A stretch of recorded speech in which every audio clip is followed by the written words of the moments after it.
If you open a history book to the Partition of India in 1947, you will find Muhammad Ali Jinnah. The common historical assumption is that Jinnah founded the All India Muslim League with one specific goal: fighting for the independence of Pakistan. But the historical record shows that Jinnah wasn't even a founder. In the League's early years, he was its most vocal critic. And the men who actually created the organization had a goal that was the exact opposite of independence. They wanted absolute, permanent loyalty to the British Crown.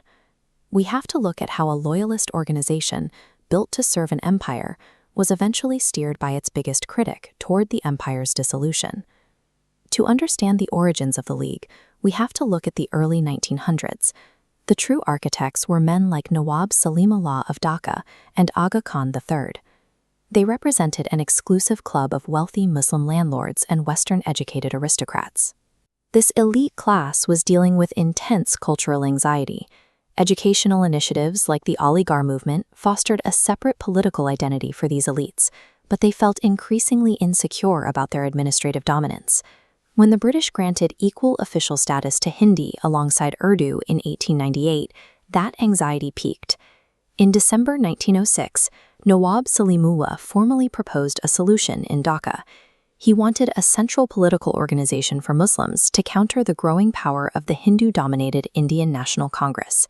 The League's initial platform rested on three conservative pillars: protect the political rights of Indian Muslims, prevent hostility toward other communities, and most importantly, promote feelings of absolute loyalty to the British government.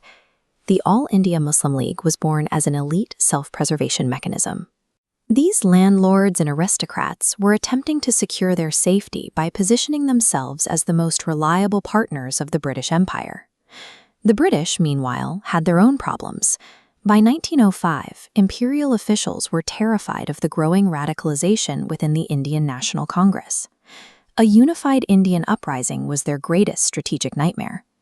That fear materialized when Viceroy Lord Curzon partitioned Bengal, creating a Muslim-majority province in the east.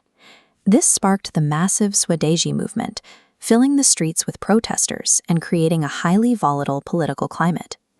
British officials saw an opportunity in this chaos. They deliberately exploited the anxiety of the Muslim elites, actively stepping in to engineer a counterweight political movement, effectively splitting the opposition. The Muslim League's rapid rise was a strategically weaponized response to a political vacuum, carefully guided by British divide-and-rule tactics.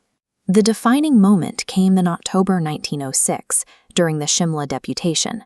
A delegation of 35 prominent Muslim leaders met with Viceroy Lord Minto to state their terms. They handed the Viceroy an explicit demand for proportional representation and separate electorates for Muslims in government services. Minto immediately guaranteed his support.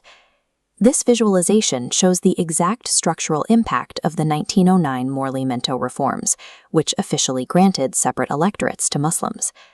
By legally mandating separate voting pools, this specific administrative mechanism tied political survival to religious identity rather than unified national interests.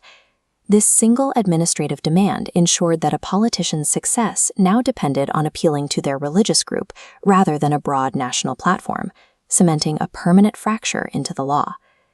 In 1906, Muhammad Ali Jinnah was a secular nationalist and member of the Indian National Congress. He fiercely opposed the Shimla Deputation, viewing separate electorates as a poison to a unified India. Jinnah spent a decade trying to bridge this divide. In 1916, he orchestrated the Lucknow Pact, a complete agreement on the future constitution of India between the Congress and the League. For a moment, he was hailed as the apostle of Hindu-Muslim unity. But the spirit of that unity was killed by the rise of mass protest populism. Jinnah found Gandhi's methods during the Caliphate movement chaotic and alienating. He believed this style of politics destroyed the constitutional progress he had worked for.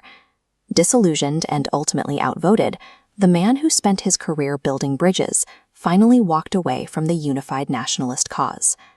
After leaving the Congress, Jinnah turned back to the Muslim League. By 1924, it was a struggling, practically moribund organization.